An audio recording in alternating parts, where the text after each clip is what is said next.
तो बच्चों, आज हम पढ़ेंगे स्फेरिकल कैपेसिटर। स्फेरिकल कैपेसिटर क्या होता है? जैसे हम लोगों ने पैरेलल प्लेट कैपेसिटर पढ़ा था, वैसे ही स्फेरिकल कैपेसिटर होता है। इसके लिए इसके अंदर हमारे पास दो स्फीयर होते हैं, कंसेंट्रिक। मान लीजिए हमारे पास एक स्फीयर है और इसके आउटसाइड एक स्फीयर और ले लिया हमने। फर्स्ट वाले स्फीयर की रेडियस ए, सेकेंड वाले की रेडियस क्या मान लेते हैं? बी। मान लेते हैं इनर जो स्फीयर है इसके ऊपर चार्ज प्लस क्यू है। इनर स्फीयर के ऊपर हमने मान लिया चार्ज क्या है? Plus Q. तो इसके ऊपर चार्ज प्लस क्यू है तो इंडक्शन से माइनस क्यू चार्ज आएगा। हम यहाँ पे इंडक्शन लेके चल रहे हैं। और आउटसाइड क्या आएगा? Plus Q. पता है हम लोगों को। अगर मैं आउटर को अर्थ कर देता हूं तो सारा पॉजिटिव चार्ज कहां चला जाएगा? ग्राउंड में। ये बात समझ में आ गई आपको?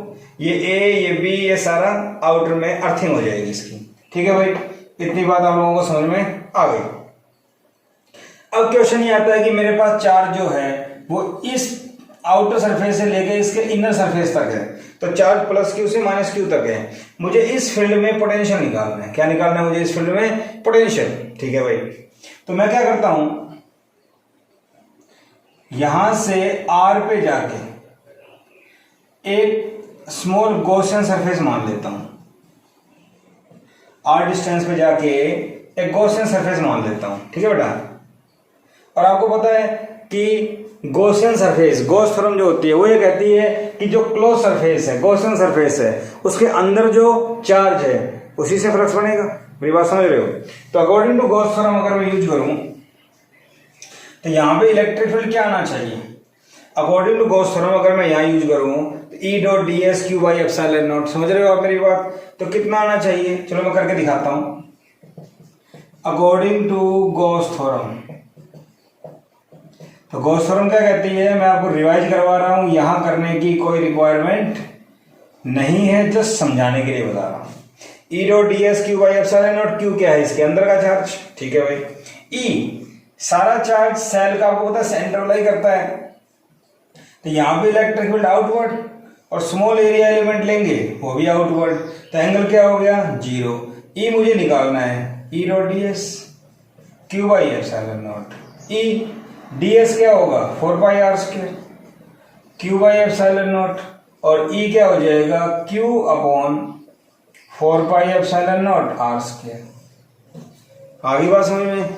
हमने गॉस थ्योरम पढ़ी थी। तो electric field due two point charge का तो फॉर्मूला आ गया। तो गॉस थ्योरम चाहो तो यूज कर सकते हो और इलेक्ट्रिक फील्ड यहां से फाइंड आउट कर सकते हो कि electric field at any point P. ठीक है भाई। सो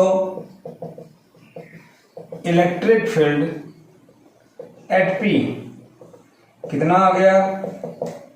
Q upon 4 pi epsilon naught are square. इतनी बात मुझे समझ में आ गई।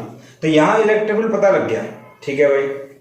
अब यहां आर से थोड़ा सा dr डिस्प्लेसमेंट और लो आगे, और चेंज इन पोटेंशियल निकालना चाहता हूं मैं। क्या निकालना चाहता हूं? Change in potential. देखो सीधा यूज करेंगे। सिंस क्या मुझे फॉर्मूला पता है, ये ए रेडियस का स्फीयर है तो इसको मैं वी कर देता हूं, और ये बी रेडियस का है तो यहां वी कर सकता हूं। तो V A minus V B formula होता है, V A minus V B equal to E dot D R. कुछ याद हो तो आपको? ए से बी हमने काफी क्वेश्चंस किए थे इसके ऊपर। V A minus V B E dot D R A से बी। आपको बुक्स में मिलेगा यहाँ माइनस और लिमिट होगी बी से ए। सीधा ए से बी, ए से बी याद करेंगे।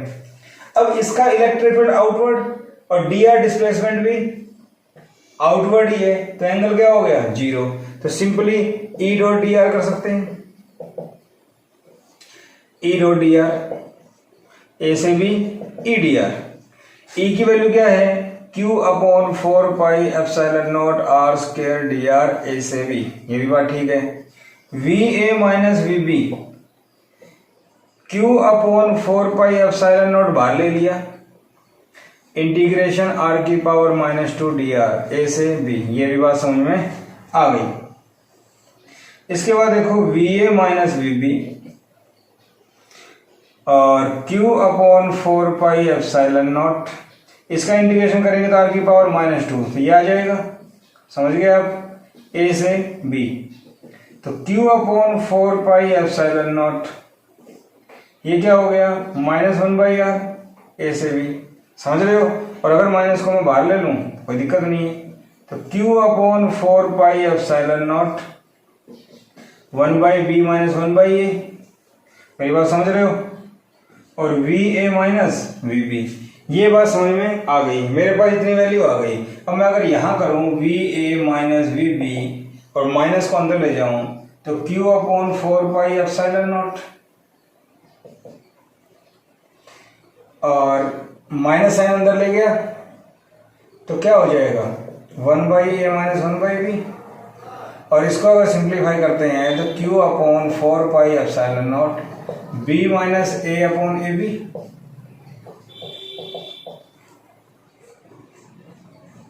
तो मेरे पास पोटेंशियल डिफरेंस देखो, ए पॉइंट पे चार्ज प्लस का, बी पॉइंट यहाँ पे माइनस का, तो पोटेंशियल तो यहाँ पे ज्यादा होगा ना, तो VA - VB कितना आ गया, इतना। ठीक है भाई, ये बात मुझे समझ में आ गई। इतनी समझ में आने के बाद पोटेंशियल पता लग गया, इसको मैं V मान सकता हूं। लेट नाउ C = Q/V, तो Q चार्ज था, V कितना था, Q/4πε0 b - a/में AB, Q से Q कट गया, C आ गया 4πε0 AB/में b - a। तो ये मेरे पास स्फेरिकल कैपेसिटर की कैपेसिटेंस का फॉर्मूला आ गया। पहले जो हमने पढ़ा था वो क्या था, आइसोलेटेड स्फीयर 4πε0r, अगर आउटर इनर दो रेडियस हो तो हम लोग इस टाइप सॉल्व कर सकते हैं AB/में b - a। तो ये थी capacitance of spherical capacitor, formula याद करना है, सिंपल क्वेश्चन बन जाते हैं इसके ऊपर। ठीक है भाई, मेरे ख्याल समझ में आ गया होगा। रही बात गॉस थ्योरम की, तो मैं आपसे बोल रहा था कि गॉस थ्योरम को यूज करने की कोई रिक्वायरमेंट नहीं है, आप सीधा लिख सकते हैं electric field eight point P। हमने P पॉइंट एज्यूम किया था, याद होगा आपको, मैंने यहाँ पे P पॉइंट एज्यूम किया था, तो यहां सीधा P पॉइंट पे इलेक्ट्रिक फील्ड निकाल सकते हैं r डिस्टेंस पे, क्या Q/4πε0r डायरेक्ट। इसको करने की कोई रिक्वायरमेंट नहीं है, जस्ट समझाने के लिए बताया आपको। ठीक है भाई, तो ये था हमारे पास स्फेरिकल कैपेसिटर। इसके बाद अगर मैं बात करूं कि भाई सिलेंड्रिकल कैपेसिटर क्या होता है, तो देखो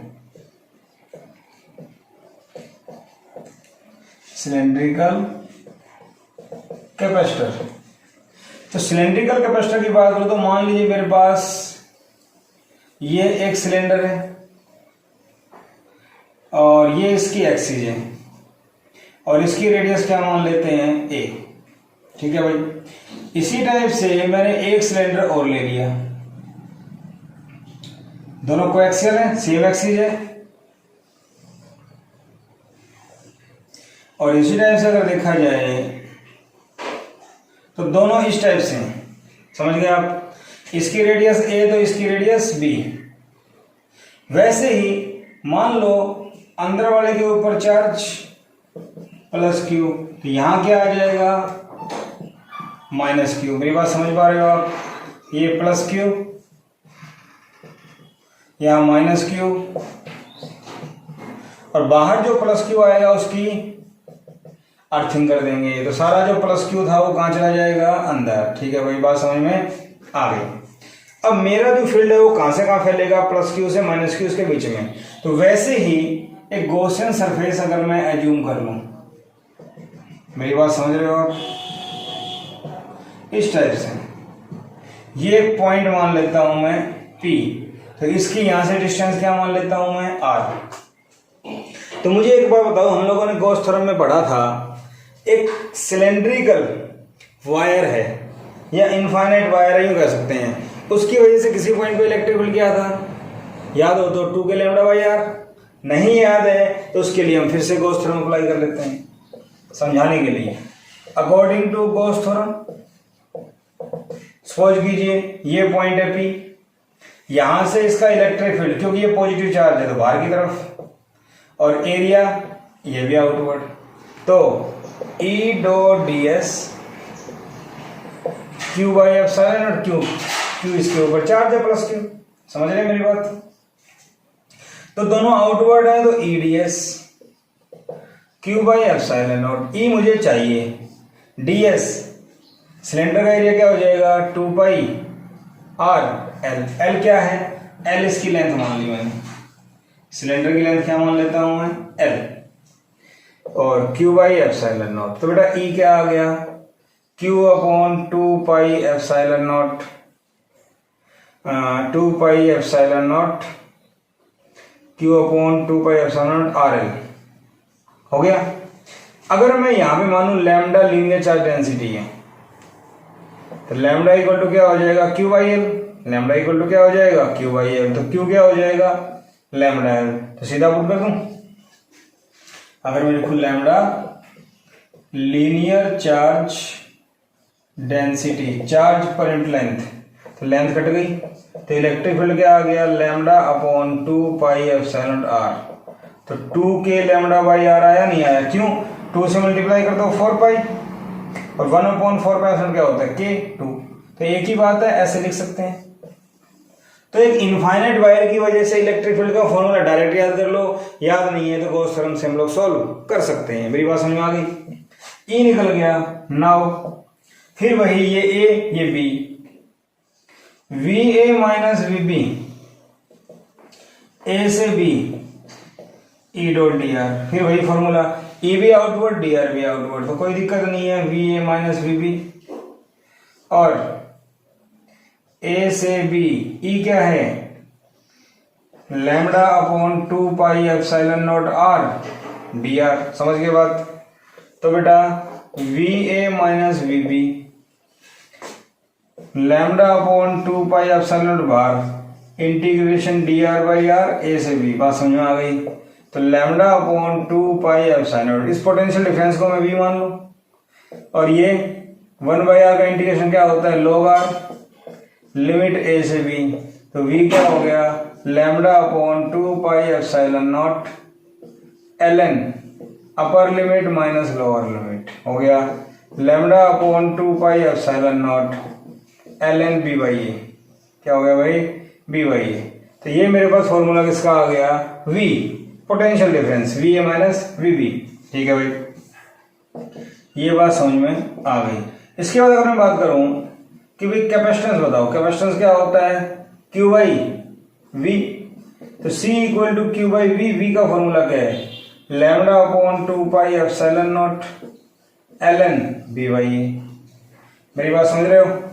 तो मुझे ये बताओ Q क्या था, Q लैम्डा L था या नहीं, तो यहां रख दो Q की जगह लैम्डा L, लैम्डा से लैम्डा कैंसिल, तो C क्या आ गया 2 पाई एप्सिलॉन नॉट ऊपर L, L भी ऊपर, और बटे में ln B बाई A, क्या आ गया log B बाई A।